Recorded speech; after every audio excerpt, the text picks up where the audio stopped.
the case of my daughter, I did not want to be a bad mother for my son who was surviving.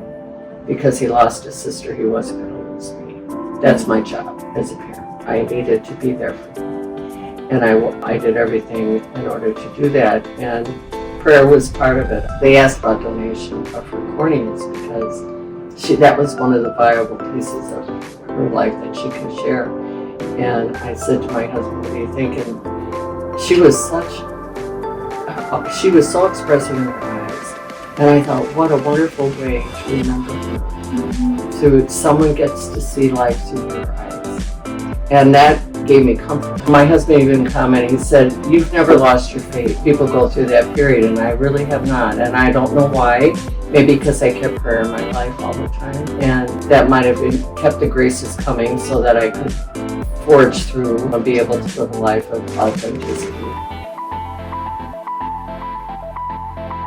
Hi, Lynn. Hi, how are you? I'm good. How are you? I'm good. It's a sunny day. Well, as an introduction, my name is Lynn Soat, and I live here in Madison, and I'm a member of St. Thomas Aquinas Parish in Madison. And I was inspired to speak with you today because of our mutual friend, Jenny. I have two children that are here, one living in Madison, one in New York, and I have 5 granddaughters and 1 grandson on the way. So I'm pretty excited. Oh, yeah. Early congratulations. Yeah, thank you. That's amazing. Yeah, he's due in December, so hopefully he'll be before Christmas. But if not, what the heck, he'll be the first boy too. Yes. That's a big deal. That was a big deal. And and his sister to be was not happy. She wanted a girl, but she's getting used to it, so it's fine.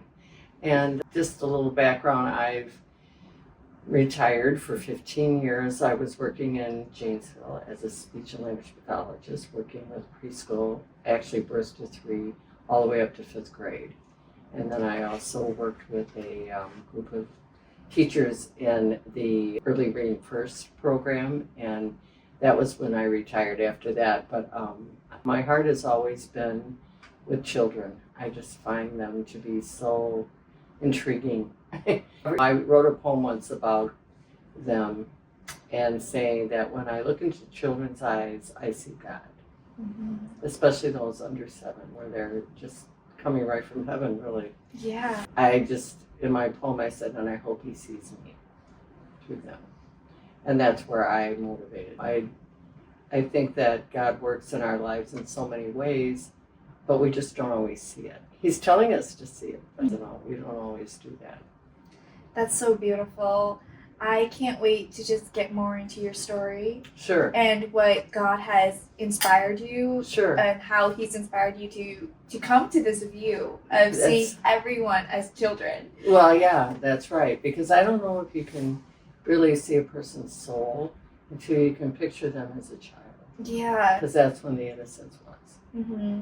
And we forget that. I know. Yeah. I know. And I think that's why I love my job so much. It kept reminding me. But like I said earlier, I was raised as a Catholic all my life and went to kindergarten right through college, went to Marquette. I had a wonderful experience there. My husband even commented, he said, you've never lost your faith. People go through that period, and I really have not. And I don't know why. Maybe because I kept prayer in my life all the time. And that might have kept the graces coming so that I could forge through and be able to live a life of authenticity and truth. But I think where I was really tested was when I turned 35. And we had 2 children, a boy and a girl. And my son was 2 years older than his sister Jennifer. And when it was middle of summer of 1985, July of 1985, and she just didn't feel well. And we thought it was the flu. And so we get her home and we're treating her as the flu, and finally I bring her into the physician and he said, well, I think we need to hospitalize her. I said, oh, okay, because it was a kidney issue, we thought. So over the course of 24 hours, she went from ill to having to be put in ICU. And what was happening, she contracted an E. coli infection. And some people can live through it, but when they're at her age, we were told that this condition can lead to what they call hemolytic uremic anemia syndrome. And what it's doing is septically putting out poisons in your body where you clot and bleed throughout the entire major organs of your system. So it's hard to say, but I was the last one with her when she was conscious. And then she had a blood clot that hit her brain and she had to go to ICU, like I said. But eventually it just did not lead to a very good outcome. And I was told by the doctor, or one of the nurses actually, that it was 70% fatal when it got to that stage. Okay, so here I'm going home and bathed in 3 days, and I'm taking a shower and I'm praying to God, oh Lord, this is beyond me. And right in that moment, the holy card that I always used to carry around when I was a kid was the one of Jesus proning himself on the rock in the Garden of Olives, or Gethsemane. Mm-hmm. Well, I thought, oh my gosh, Jesus was God, and yet he was praying to the Father, take this away from me. And I thought, he's God, and he's still not wanting this to happen, and it's what's going to happen. And he's just praying for it to go away, please. And I thought, why should I think I'm any different? That's me right now. And so then the poem, Footprints in the Sand, came to mind, where God is carrying you at the end, when you only see one set of footprints, when he's always telling you, he's always standing beside you, and as you're walking through your life story, and all of a sudden during part of your life you only see one set of footprints and you're wondering, hey, what happened here? And he's saying, well, that's the time when I'm carrying you through your hardest times. And I thought, this is it, carry me. I don't know what's gonna happen, but I just need your help, and I can't get through this without you. How beautiful. Yeah, and I was shocked that was the image. And honestly, it felt like in fact, even telling the story, I feel like a whole weight was lifted from me. And within a half an hour, we got the call that she had a heart attack and was really in bad shape, and we had to make that decision. Oh my goodness. Yeah, so we drive to the hospital, and there all the doctors that had been with her are sitting around, and this one really big man who I thought was really in tears, and he hardly knew her. But I think when they see a child suffer like she did, they really can't handle it either. But long story short, I never thought I could, they asked about donation of her corneas because that was one of the viable pieces of her life that she could share. And I said to my husband, what do you think? And she was so expressive in her eyes. And I thought, what a wonderful way to remember her. Mm-hmm. So someone gets to see life through her eyes. And that gave me comfort, honestly, because part of her was still there. And yet we were not just having to face not ever knowing that she was going to have a memory or a memorial. So after that, we went through the service, and I could not believe all the people that turned out to support us in this little town. We lived in Stevens Point at the time. And I mean, it was amazing, people just out of the woodwork coming and offering support. And that's what truly got us through it. And someone commented to me afterwards, they go, boy, if this is what Catholicism does for people to get through an adversity like this, I'm ready to sign up. And I thought, well, I guess that's how you live your faith, just by example. Yes, definitely. Yeah. And giving God credit for what you're going through. Was there ever a time during this when your daughter was hospitalized that you doubted him? Mm-mm. How do you stay so strong in your faith in times of turmoil? That's a good question, because I think there are people that get very angry and that get stuck in their progress towards going to the next step. I guess as a kid too, I must have bought into the idea really well that God really loves me and he would never do anything to hurt me. And when I feel that I'm left alone sometimes and people are hurting me in my own mind, I know I can turn to him. And he's been like a friend to me. I can't explain it, but I allow myself to be open So when I pray, I hope that all that grace that he's willing to give me is coming through. And so therefore, I think I have like a little cocoon around me that gives me that sense of love through prayer that I wouldn't get any other place. That is such a unique way to say it, Mhm. that you allow yourself to be open, Right. so that like a cocoon, Jesus just wraps you. Yes. I think that so many times in times of grief, especially as women, we're going through miscarriages, or Right. it's hard that sometimes we want to blame someone. Yes. And the person that we want to blame is Jesus. Right. It's Jesus, why did you do this? Or why was I born like this? Right. Why is this my story? Right. And for you to just sit here and say, I didn't blame Jesus, my Right. faith only got stronger, Right. is so inspiring. Oh, good. Good. That is so inspiring. I think, well, it's inspiring to me too, actually, because I'm not a superhuman by any stretch. You can ask my husband, but he loves me in spite of it. But anyway, what I think happened for me with Jesus is the priest that officiated her funeral said, we live in a world of good and bad.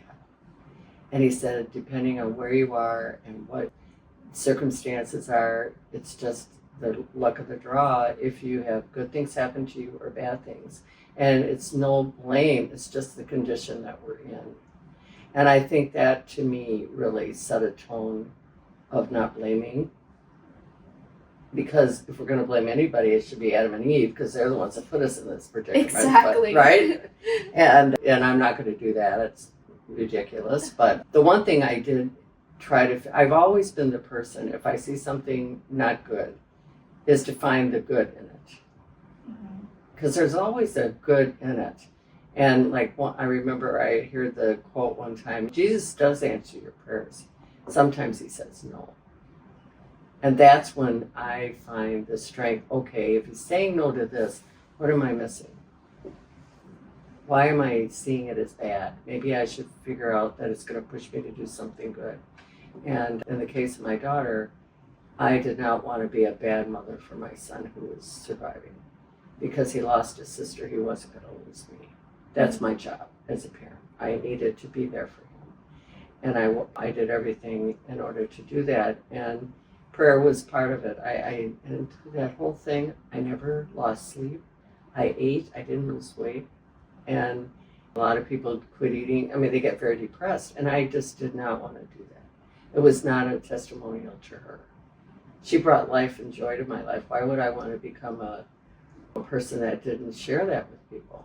Wow. Mm-hmm. That is such a different perspective, Lynn.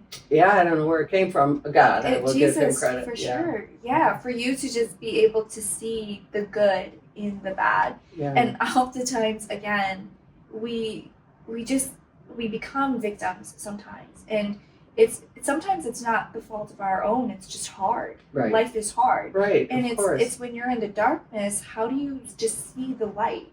Yeah. So you were there for your son and your husband. Right. How was your husband at the time compared to you when the loss of your daughter happened? Right. That's a good question, because a lot of couples divorce. I think it's 50% if they lose a child. I've read that statistic somewhere. Wow. But anyway, well, we discussed that, and I said, we're not blaming each other for this. We have to be united, and we have to let our son that he's loved regardless of the fact he lost his sister. So it was kind of ironic, because a couple years before, when our older son was making his first communion, Doug was a Lutheran and he hadn't converted yet. And so he didn't go to church every Sunday. I never pushed it. I just thought God is not talking to him yet strong enough. So as we're going through that process, the first communion process, the son says to me, Mom, I think I want to be Lutheran. I went, what? And he said, yeah, because they don't have to go to church on Sunday. I said, no, they're supposed to be going, but Dad stays home for whatever reason I do. So I went to Doug and I said, hey, you got to start going to Mass, because he thinks that you don't have to be there. And he said, all right. So he started coming. And he told me and that was only months before Jennifer died. And he told me that had he not gone, he did not know where he'd be, because he had the connection now. I just got chills. Yeah. But that wasn't God. That was Jesus. Why would my son have to come to me and say that? Because he knew this was going to happen, and he wanted Doug ready. Not just for himself, but to help me. Wow. I think. Really. This is how my mind works. So long story short, he starts going to Mass then, of course, after Jenny died every Sunday and whatever with Jimmy and I. And went to see the movie Sister Act years later. And the music just inspired him. He said, I'm going to convert. This is what I want to do. And I said, what? And he said, yeah, because I want to be part of this. I'm not part of this. I sit here, but I'm not part of it. I want to participate fully. And I thought that's how God brought him in. And he ended up to be one of the better people, that he's better than me, going volunteering for this and volunteering for that at Mass. And yeah, that's what got us through it, I think, his devotion. It's amazing how, bringing it up again, your children can be the guide to someone. Right. You're the closest person, someone Right. you thought that was a Paul of Pauls. That's right. And your children is like, no, you need to come. Right. It reminds me of just Jesus always saying, have childlike faith. Yes, right. And your son coming, how old was he at that time? He was only 8. No, at that time he was only 7. Yeah. Yeah, I mean, it was pretty powerful. And even before Jennifer died, I remember we brought her to Mass, but she was young enough that I just didn't think she would last through the whole time, so we didn't always take her. But when one morning she wakes up, now this was a couple months prior to her dying, she says, I just love that Jesus. And I looked at her like, what? And she said, I don't know, but I just love that Jesus. And I said, well, that's good. Okay. And then I found this book I had as a kid. It was called The Little Lost Angel. And it talks about a little angel that comes down on earth during when Jesus was born, but stayed on earth and gave away her wings. And she couldn't get back to heaven because of her wings. She couldn't get up. And that bothered Jennifer so badly. Mom, she needs to get back up in heaven. Why? And she obsessed on that book. And I thought, what is going on? And then she dies. And I'm thinking, okay, God was come at me. I don't know. I'm not saying in her dreams, because she didn't really say where she got that inspiration. But somehow he reached her. And I just recently discovered, after her anniversary, we had the 40th anniversary recently, and that message, I love that Jesus, was not just for her. It was for me to hear it. So I would know she's okay in heaven. And it just brought a revelation again after 40 years. That's what that message meant to me. He was speaking to you through your children. Very much so. And very much so. These aren't just your imagination. These happened. It was God speaking to you. And for you to see God every step of the way through grief and through hard times, you still see the light in him. Right. That is so powerful, especially for women today. Yes. In today's world. Yes. Where they're going through difficult marriages, where they're battling marriages where they have different religions, or their husband's a non-believer. Right. And you're just saying, let Jesus handle it. That's right. You cannot control that. I'm sorry. And I was afraid if I pushed too hard when Doug was not sure where he wanted to step, I know he wouldn't have gone. Because he doesn't like to be told what to do. Yeah. And I think that's part of the problem. I think we think if we have the skills, we can do anything. Well, that may be true in some areas of our lives, but not always in human relationships with someone you live with day in and day out. Because no one wants to be told what to do necessarily. However, you got to get over that a little bit when it comes to God. He's the one that should be leading us, not ourselves. Yeah. Through this story that you just shared, again, thank you for your vulnerability. Oh, sure. And your story, it really highlights that God is the anchor. So many times we find ourselves getting distracted in different things. Yes. In alcohol, or in drugs, in going to the bars and never coming home again, because there's this separation. And I love that you sat down with Doug and you're like, we're not blaming each other. Right. So many times husbands and wives start blaming each other. Oh, absolutely. Or blaming themselves. Right. In that moment and throughout after your daughter's loss, how do you deal with I don't want to blame myself. I can't blame myself. Mm-hmm. Did God tell you that? Or Mm-hmm.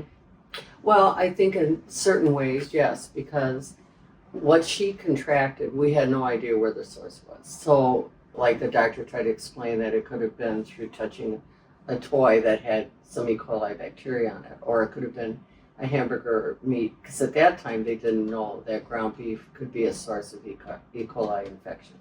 So it could have been a hamburger she ate. We went to McDonald's, but nobody else got sick. None of us in our family got sick, except her. Mm-hmm. So we had to let that go. It just was not going to solve any problems for us. If it had been that there was an outbreak, it would have.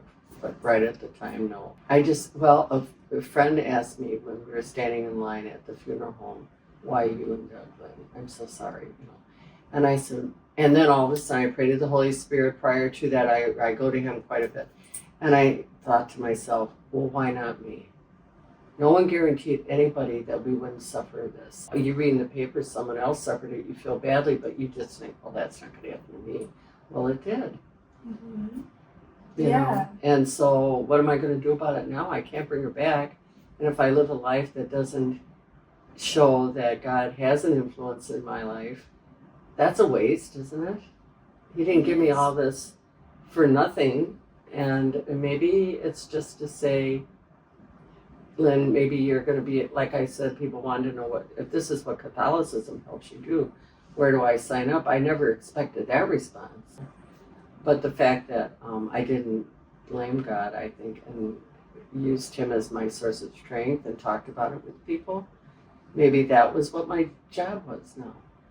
Yeah. To be there for others. And I have been called upon to help with, I had a friend, a little girl in one of the schools I taught in. Name's Jennifer, just like mine.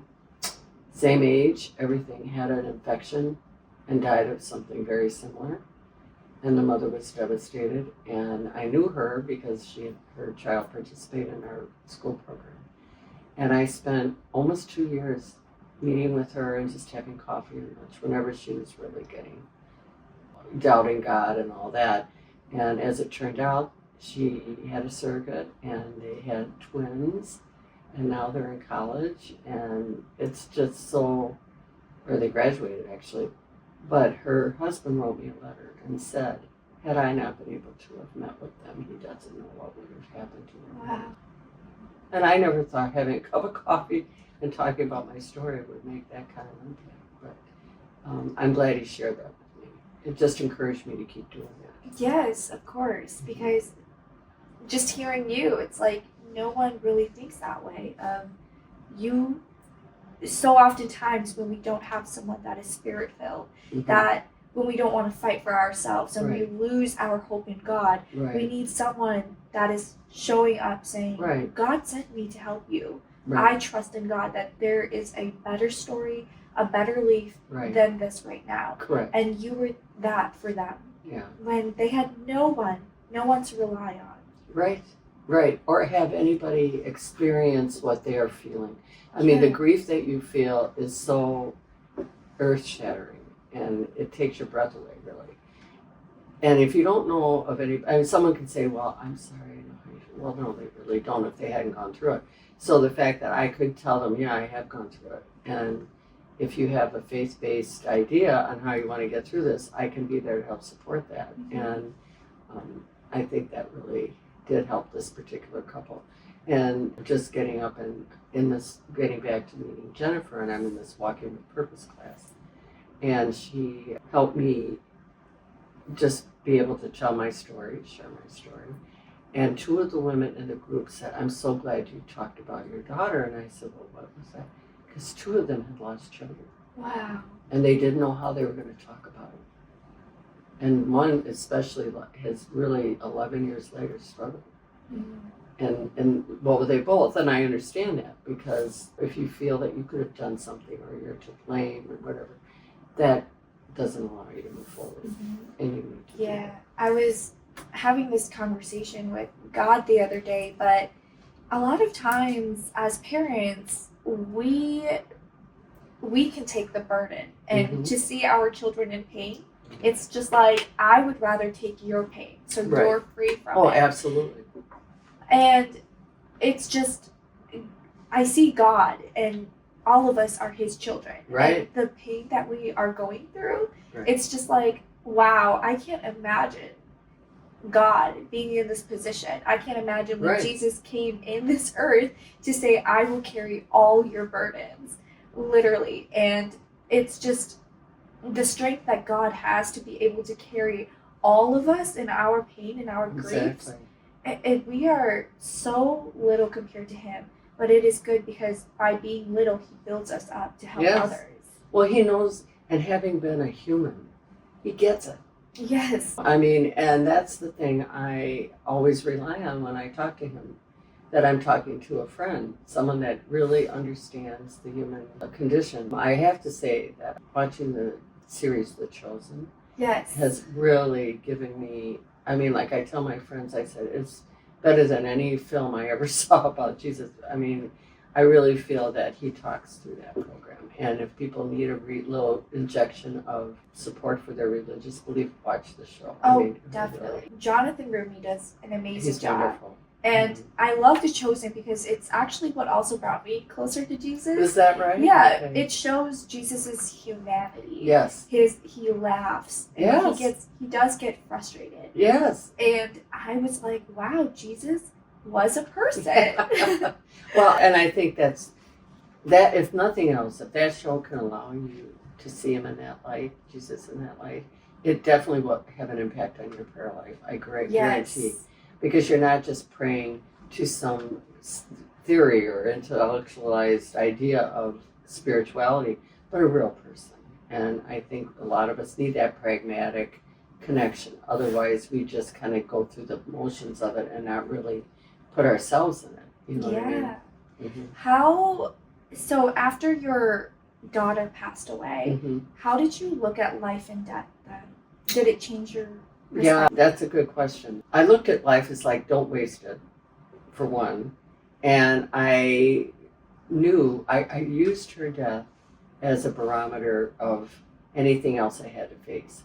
So if I came up and hit a wall on something and wasn't real happy about it, I'd always compare it to how I got through that. Was this as bad as that? No, it's not. So then I can just kind of, okay, what's the worst thing that can happen now with that situation? So if nothing else, that allowed me to kind of have a comparison of where I was. And I got through her death. So this I can get through, whatever the new challenge is. And yeah, I think that I value my granddaughters. So, I mean, for me to have 5 granddaughters, that's amazing. I mean, here I had no girls. I have 2 boys now, and now I have 5 granddaughters. So on the 40th anniversary of her death, we went to the cemetery where she's buried, Jennifer's buried, and my granddaughters were there. And they're all standing around me and giving me, my husband and I, hugs and all that.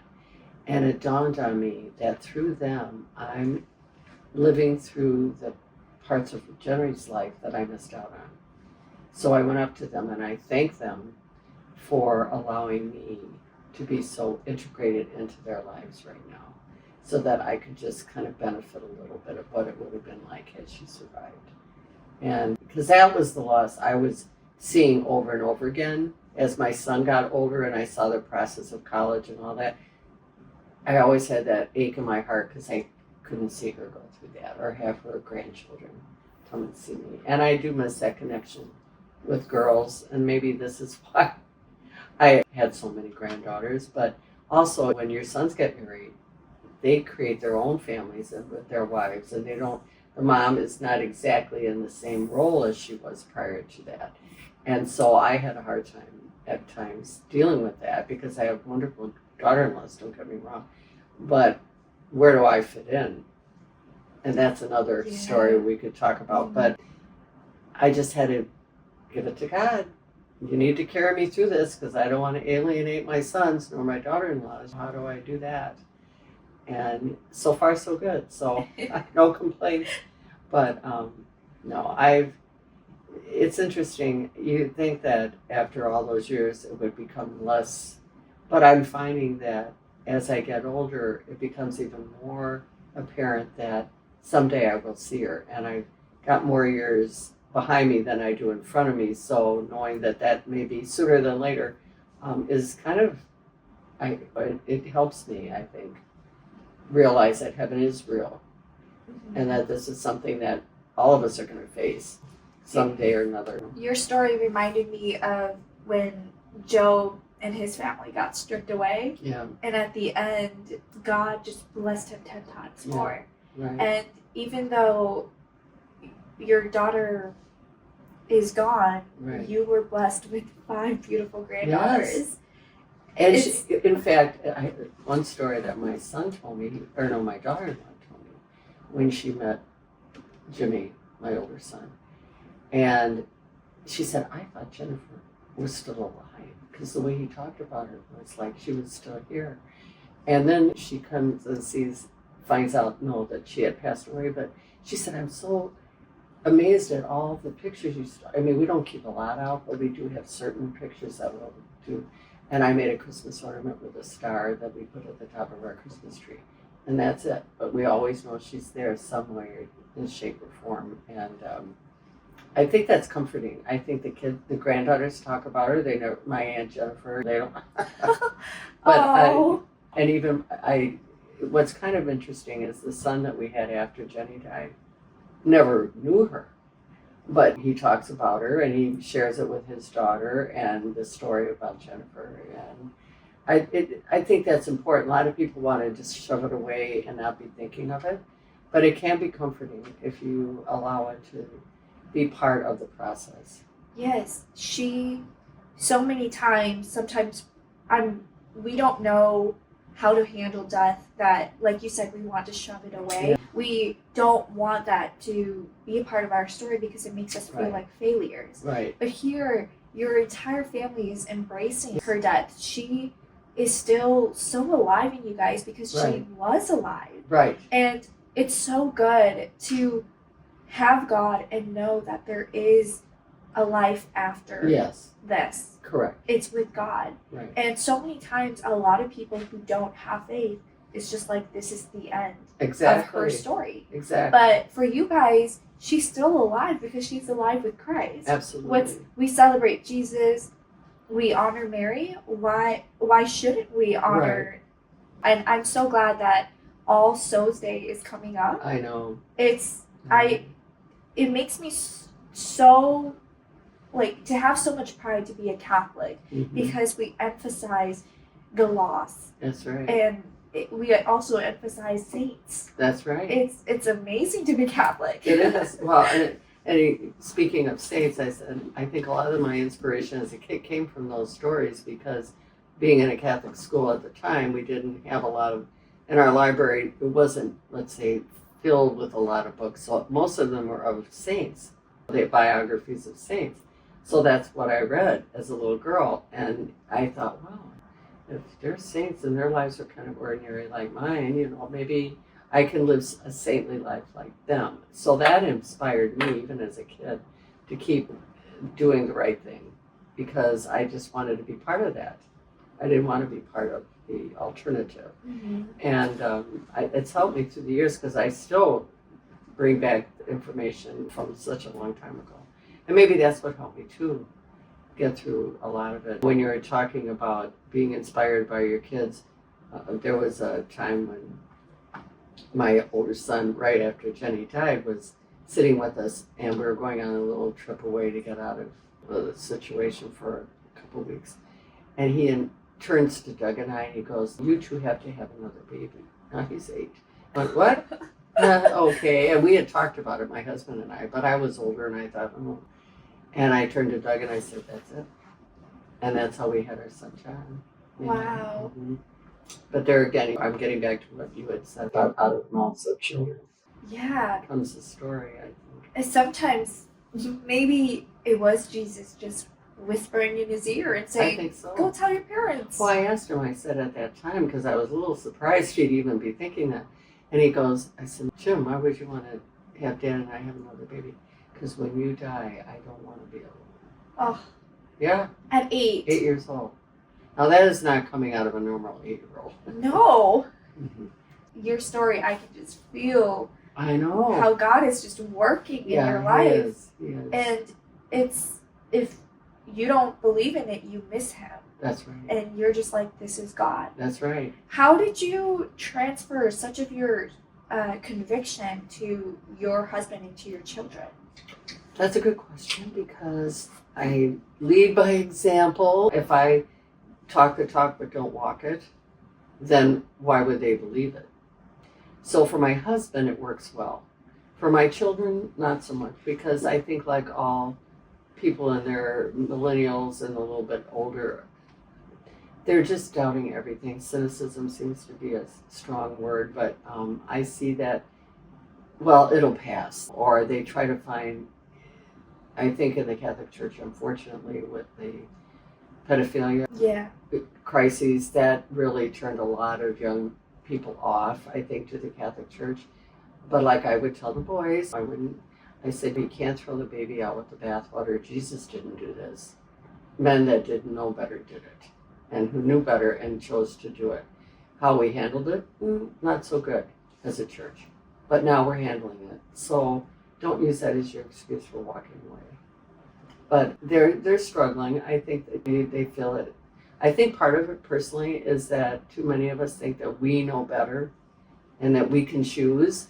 And I'm thinking, like I told my younger son, I said, if you're going to be part of any structured faith, why not be part of the Catholic Church that Jesus started? We are a Christian-based church, and Christ started the Catholic Church. So why would you want to go anywhere else? But if you choose that, I'd rather see you choose faith than losing it. Mm-hmm.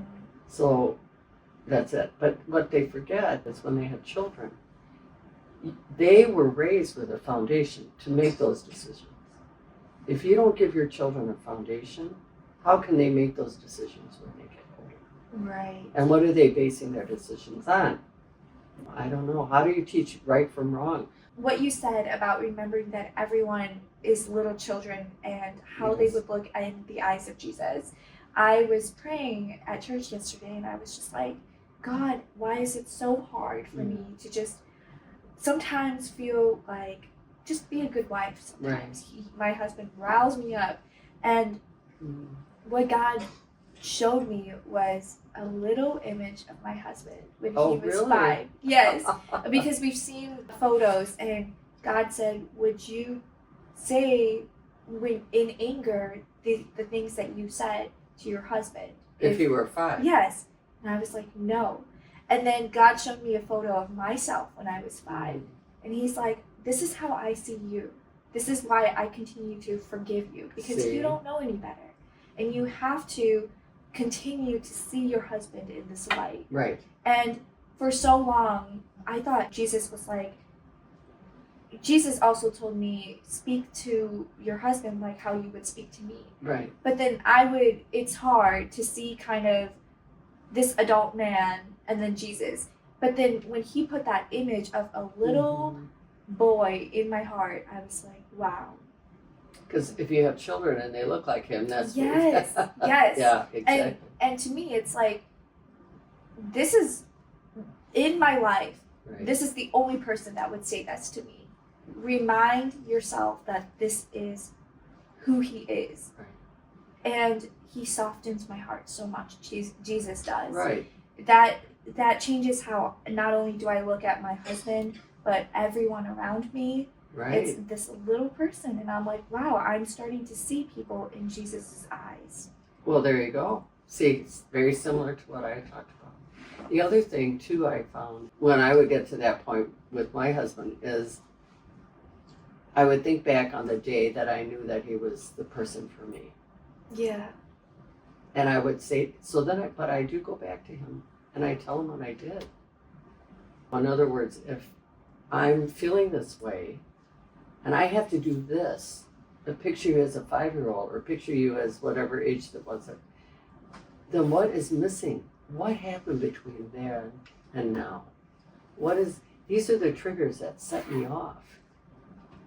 So what is causing that to happen? Why wasn't that there when we first met? I'll go back to that. I bring him back to that. And I think for me to have figured that out was also an inspiration, because I would pray, please, this isn't working the way it was supposed to work. And it was only over some dumb thing when I start thinking about, oh Lord, why did I even bother doing it? Yes. Get so upset about that. But I realized that they're different people. They're not me. They have a different journey. Their story is different. And if he's willing to talk about it with you, like you and I are talking, might be important to try that sometime. You're a good interviewer. It might be that he just needs a voice to say his frustrations and not be, well, that, because I personalize things, and if their frustration has me involved in it, it's not going to go over probably real well if it's not said the right way. Yeah. I'll be honest. But I tell them what I mean. I think so many of us assume that they get it. They don't get it. I hate to say it. Because they're all wrapped up with the job and the kids and the father role and all that. And what I found with my boys is that the role of the father is kind of a hard one to imagine, especially those first 2. After 4, my other son figured it out, I guess. But my second son is like, ooh, another baby. What's it going to be like? And I never put that into account, the pressure men go under. Yeah. And I'm not excusing what I'm saying, but it allowed me to think outside the box. Mm-hmm. Because like at our 50th wedding anniversary, my daughter-in-law said, what is it that you and Doug have that allowed you to be married this long? And I said, well, we're in it to win it. And we're not back, there's no back out clause. We just make sure we get our needs met. And however that happens, we just have to do it. And that's why we've been happy all these years, more or less. Especially after Jennifer died. I figure if we get through that, we can get through anything. Jennifer was not only stepping stone, but someone that, just hearing your story about Doug, you guys always go back to her. Yeah. Because like you said, if you can get through that, you're together, you're experiencing grief together, you can go through anything. Right. I can't imagine the loss, but the way that Jesus has handled both of you and just cocooned both of you into a powerful couple in Christ is so amazing. And even if this was God's plan for you to go through grief but come out so much stronger, it's a beautiful story. Right. It's interesting because when I retired, I thought I'd start my own consulting business. And it just never panned out with grants being taken away and all that sort of thing. And I thought, I've been struggling. And I think when you retire, you do struggle. What is my purpose now? Because it's always been my job, raising kids, being this and that and the other. But I think I needed time just to reflect and find out really who am I and where am I most authentic. And it's talking about God.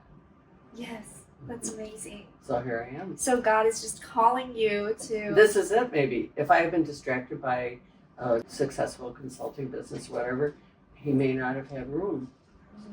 And now he's got all the room. to see you, how you have such an amazing story, how you have never lost faith, never wavered, and you can invite someone that is struggling even to just come and you just give advice.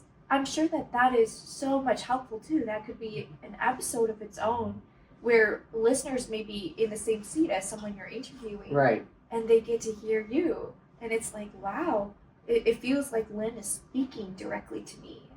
And I have to say that I've had opportunities where I felt certain people were speaking to me. God was actually speaking through them.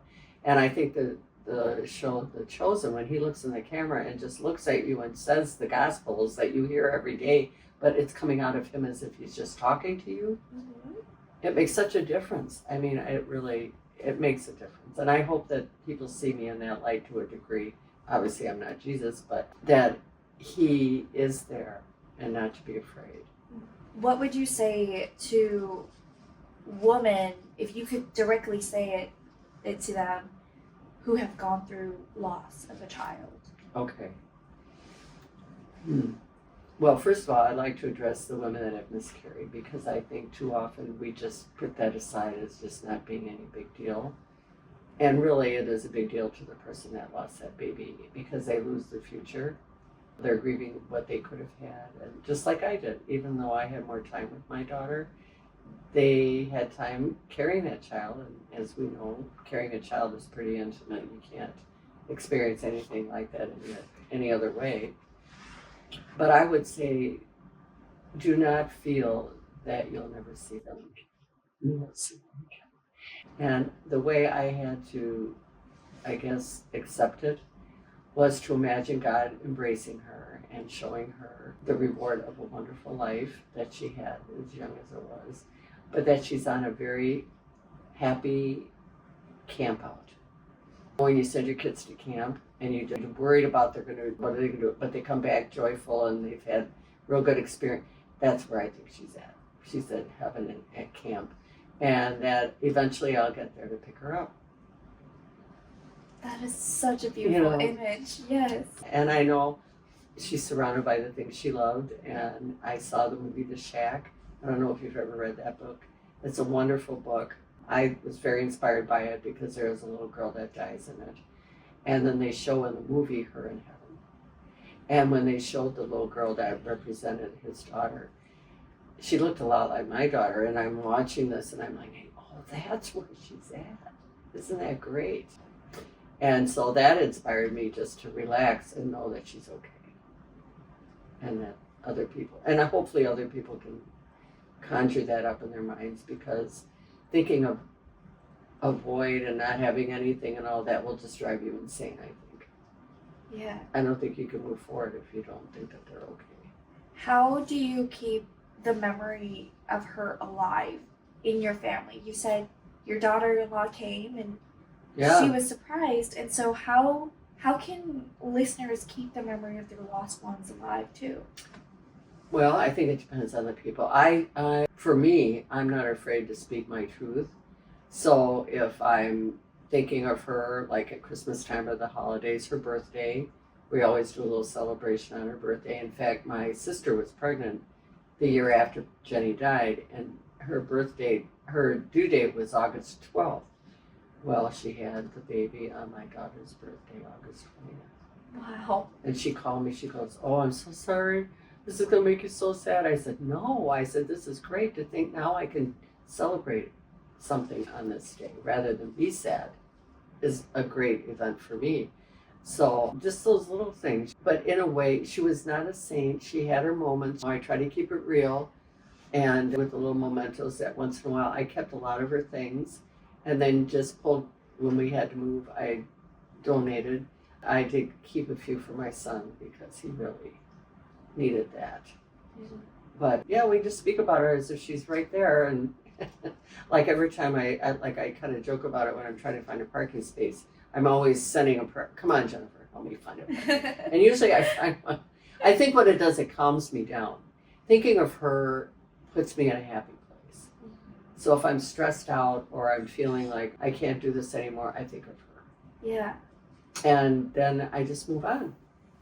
And that's my testimonial to her, that she is my strength. She helps me see that life can go on because she's going on in her special spot. And she was that. Yes. She did show that life does go on. Yes, yeah. It does. And can I just give you one small story about her real quick? Yeah. About how God always was working through her.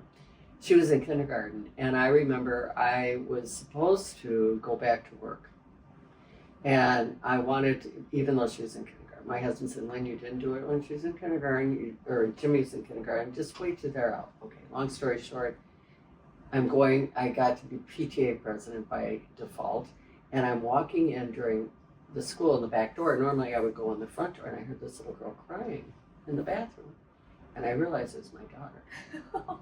And she had an accident, and she was just sobbing. And I opened the door, and I said, Jennifer, are you okay? Mom, I've been praying to Jesus that you come and help me. And you came. He listened to me. Oh. 5 years old.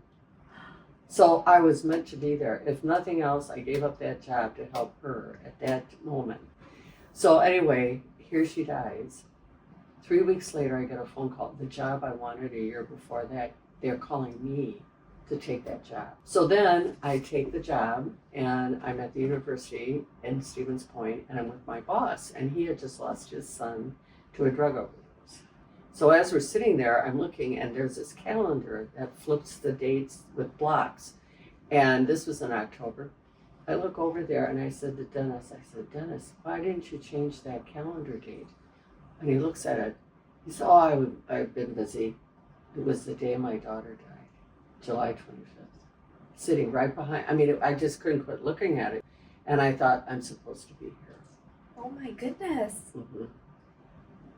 Through it, I have chills again. Yeah, it gives me chills now thinking about it. Through it all, God was still there. And it just was kind of like Jennifer was there too. Yes. God was saying, she's okay with you. Yes, I know. You're going to be okay because Right. she's okay. God is so good. Isn't he awesome? Well, and then the thing is, the gentleman I was talking to, his son died of a drug overdose. So he was struggling, felt guilty and all that. I said, Dennis, we're in it to win it. The reason I'm here is so that we can talk about it. You have a collaborative person with me. So if you ever need to discuss your feelings about this, I know what you're going through. And that calendar tells me that. And he looked back and goes, oh my. It brought him to like, oh, this is too coincidental. It is. Mm-hmm.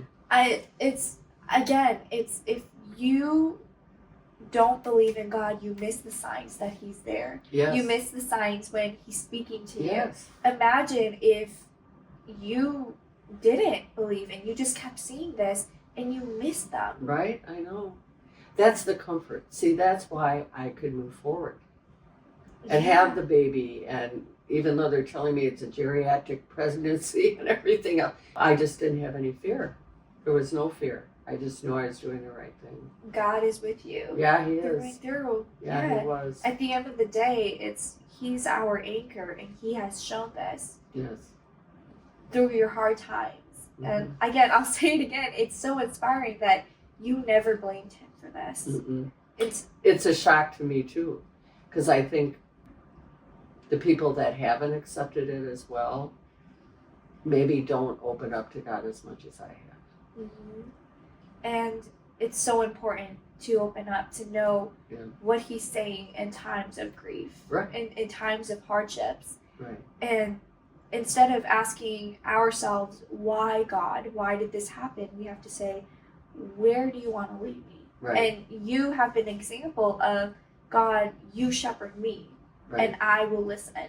Right. So many times we want to get out of the fence. We want to run away from the shepherd. Yes. But he just know as well that he is always just coming back to call you home. Right. And so it's so good that you are just right there. Yeah. Yeah. I'm lead me anywhere. And that's why that song, Here I Am, Lord, Mm-hmm. is so important to me, because I think that's a testimonial for all of us if we want to be the disciples that Christ baptized us to be and confirmed us to be. That's it. You got to be there. And if you're not, then you won't. Yes. And it's unfortunate because it brings a lot of joy to your life. It does. Well, thank you so much, Lynn, Oh, for you're welcome. being on the podcast. Very much. Your story has inspired me. Oh, good. And I hope it inspires our other listeners too. Yes, me too. Would you be able to end us in prayer? Sure. Dear Lord, thank you for this opportunity to share my story. I hope that it reaches those that need to be hearing it, and that your love and devotion to us as human beings will reign over this day and allow me and anyone else that's wanting your love to receive it with a full heart. In God's name, amen. Amen.